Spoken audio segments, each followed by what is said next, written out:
On my 60th birthday, my son forced me to sign away my home. Months later, he regretted everything on my 60th birthday. My son placed a stack of papers in front of me and said, "Mom, sign these." I stared at him confused while his wife stood behind him with a strange smile. "This is just paperwork," my son said. "It will make everything easier for our family." I looked at the house around me, the same house where I had raised him after his father died. My hands trembled as I asked, "Why do I need to sign away my home on my birthday?" My son sighed impatiently and whispered, "Because you don't need this big house anymore." His words hurt more than I could explain, but what happened next broke my heart completely.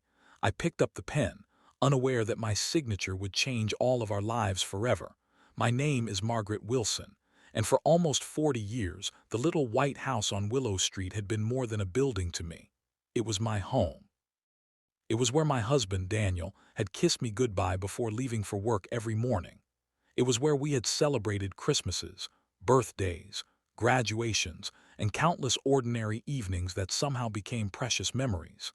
And after Daniel died unexpectedly, it became the place where I learned how to be both mother and father to our only son, Ethan. Ethan was 8 years old when his father passed away. I still remembered the night I sat beside his bed while he cried into his pillow. He had whispered, "Are we going to lose our house?" I had hugged him tightly and said, "Never. As long as I'm alive, this will always be our home." I kept that promise. I worked 2 jobs. I cleaned offices during the mornings and worked at a small bakery in the evenings. There were months when I barely slept. There were nights when I ate nothing but toast so Ethan could have a proper dinner. But I never complained. Because every time I looked at my son, I believed I was investing in a future that would one day make all those sacrifices worthwhile. And for a while, it seemed I was right. Ethan grew into a kind young man. He graduated from college. He got a good job. He married a beautiful woman named Claire. When he introduced her to me, I welcomed her like a daughter. I even gave them the money I had saved for years to help them buy furniture for their first apartment. Claire hugged me and said, "You're such a wonderful mother-in-law." I believed her. I shouldn't have. The change didn't happen overnight. It happened slowly. Ethan started visiting less often, then his calls became shorter. Soon, every conversation somehow turned into money. "Mom, can you help us with the mortgage?" "Mom, Claire needs a new car for work." "Mom, we're having some financial problems." Ethan asked, I helped. Not because I had plenty, because he was my son. 3 months before my 60th birthday, Ethan came to me with an unusual question. "Have you ever thought about what you're going to do with the house?" I smiled. "Live here, I suppose." He laughed awkwardly. "You know what I mean." I looked at him carefully, not planning to sell it. Became quiet, then he said, "What if you moved into a smaller apartment?" I felt something cold move through my chest. "Why? You don't need all this space anymore." I looked around the living room. Every wall carried a memory. Daniel's old photograph hung above the fireplace. Ethan's childhood drawings were still framed in the hallway. His height marks were still visible on the doorframe.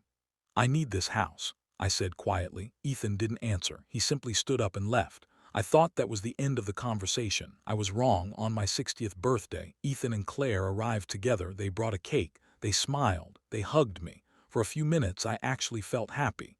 Then Ethan placed a folder on the dining table. "Mom, we need you to sign something." I looked at the folder. "What is it?" "Nothing complicated." Stepped closer. "It's just transferring the property into Ethan's name." I laughed because I honestly thought they were joking. Very funny. Nobody laughed. My smile disappeared. "Ethan," he sat across from me. "Mom, you're getting older." I stared at him. "I'm 60. Exactly." Interrupted softly. "We're trying to protect you." "Protect me from what?" "From making difficult decisions later." Heart began beating faster. I opened the first page. My eyes moved across the legal language, but I couldn't understand everything. Then I saw one sentence clearly. The property would no longer belong to me. It would belong to Ethan. I looked up. "You want my house?" Ethan sighed. "Please don't make this emotional." "This is my home. We're your family." I looked at Claire. She wouldn't meet my eyes. Then Ethan pushed a pen toward me. "Sign it." I whispered no. Face hardened. "No." He stood up. "You promised me this house." "I promised you that you'd always have a home here. I never promised to give you ownership." His voice became colder. "You're being selfish." I couldn't believe what I was hearing. The little boy who once cried in my arms because he was afraid of losing his home was now standing in front of me, demanding that I give it to him. I looked at him for a long moment. Then he said something I'll never forget. "If you don't sign, don't expect me to take care of you when you're old." Heart shattered, I had spent my entire life taking care of him. And now he was using my old age against me. My hands trembled. Claire placed another document in front of me. "Just sign, Margaret." I looked at the pen, then at my son's face. I thought about every sacrifice I had made, every Christmas without a present for myself, every night I had worked until midnight, every bill I had paid, every time I had told Ethan, "Don't worry, Mom will handle it." Suddenly, I realized something. The boy I had protected all those years was gone. In his place stood a man who believed my love was something he could cash in. Tears filled my eyes. But I signed, page after page. My signature felt like pieces of my life disappearing beneath the ink. When I finished, Ethan quickly collected the papers. "Thank you, Mom." I looked at him. "That all?" He nodded. Claire kissed my cheek. "Happy birthday." Then they left. The cake remained untouched. I sat alone at the dining table until midnight. That night I cried harder than I had cried when Daniel died, because losing my husband had been painful, but realizing my son no longer loved me felt like losing him while he was still alive. The next morning I woke up with a strange calmness. I made coffee. I opened Daniel's old wooden box. Inside were letters, photographs, and documents I hadn't looked at in years. As I went through them, I found something I had completely forgotten, a document from decades earlier. It was connected to the house. I read it twice, then a third time. My heart began pounding. There was a clause that changed everything. The property transfer Ethan had forced me to sign wasn't as simple as he believed. The house was protected by an older legal arrangement that required specific conditions before ownership could actually change. And Ethan had never checked, neither had Claire. I immediately contacted an old family attorney named Robert Harris. Robert had known Daniel for years. After reading the documents, he looked at me seriously. "Margaret, did your son pressure you into signing this?" I nodded. "Did he threaten to abandon you if you refused?" I whispered, "Yes." Robert leaned back. "Then don't panic. Your signature may not mean what he thinks it means." For the first time in months, I smiled. But I didn't tell Ethan. Instead, I waited. And Ethan began treating the house as if it already belonged to him. He started telling his friends that he was going to renovate it. He ordered expensive furniture. He even told me I should start packing. One afternoon, he walked into my kitchen and said, "Mom, we're moving in next month." I calmly replied, "Are you?" "Yes." "Will I go?" He shrugged. "You can find a senior apartment." I stared at him. "You're serious, of course." Then he walked away. That was the moment I stopped hoping he would change. I called Robert. "It's time." Understood. A few weeks later, Ethan received an official letter. The property transfer was being challenged. He called me immediately. "What did you do?" I remained silent. "You lied to me?" "No, Ethan." "You signed the papers?" "Yes." "Then the house is mine." I finally said. "No, it isn't." Was silence. Then his voice became angry. "You can't do this to me." I almost laughed. "What? Take away my house?" I closed my eyes. "Ethan, it was never your house." He hung up. For weeks we didn't speak. Then something unexpected happened. Claire called me late one evening. Her voice was shaking. "Margaret, can I talk to you?" "Yes." She began crying. I didn't know. "What?" "Ethan has been hiding things from me." Stomach tightened. "What things?" "He told me the house was legally his. He told me you gave it willingly." I said nothing. Claire continued. "He used your house as security for a business loan." I felt the room spin. "Borrowed money against the property." Suddenly, everything made sense. Ethan hadn't wanted the house because he wanted to live there. He wanted it because he needed money. And now his business was failing. He had planned to sell the house. The following week, Ethan came to my door. He looked completely different. The confident man who had demanded my signature was gone. His eyes were red. His clothes were wrinkled. "Mom," he whispered. I didn't invite him inside. He stood on the porch. I made a mistake. I looked at him quietly. "A mistake?" He nodded. "I thought I could fix everything." "Happened. My business failed." I already knew. "The bank wants the money back." I remained silent. "I thought if I got the house I could sell it and pay everything off." I looked at him. "And me?" He lowered his head. "I didn't think about you." Those words hurt, but at least they were honest. He began crying.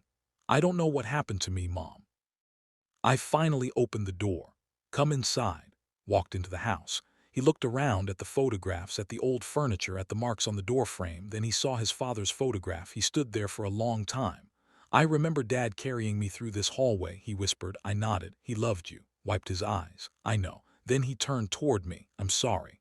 I didn't answer immediately. An apology can be powerful, but an apology doesn't erase pain. Finally, I said, "I forgive you." His eyes filled with tears. "Forgiveness doesn't mean I forget. I understand. You will never pressure me into signing anything again." Nodded. "Promise." I helped him in one way, not by giving him my home, but by helping him find a responsible solution to his debt. He sold his expensive car. He closed the failing business. He negotiated with the bank. It took months.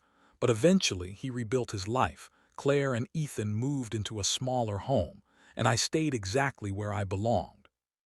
In my house, the house where I had raised my son, the house where I had buried my husband, the house that represented 4 decades of sacrifice. 1 year later, Ethan came to my 61st birthday. This time, he didn't bring paperwork. He brought flowers. He placed them in my hands and said, "Happy birthday, Mom." I smiled. "Thank you." He hugged me tightly. Then he whispered, "I finally understand something." "What?" "You weren't protecting the house." I looked at him. "You were protecting the life you built." I smiled through my tears. "No." Ethan looked confused. "I was protecting myself." He nodded. And for the first time in years, I felt like I had my son back, not the boy who needed me to survive, not the man who wanted my house, but the son who finally understood the difference between love and entitlement. Sometimes, the hardest lesson a parent can teach a child is learning to say no, and sometimes, losing someone's trust is the only thing that makes a person realize how valuable it was. My son thought he had taken everything from me on my 60th birthday, but months later, he realized he had almost lost something far more valuable than a house. He almost lost his mother. And that was the one thing money could never buy back.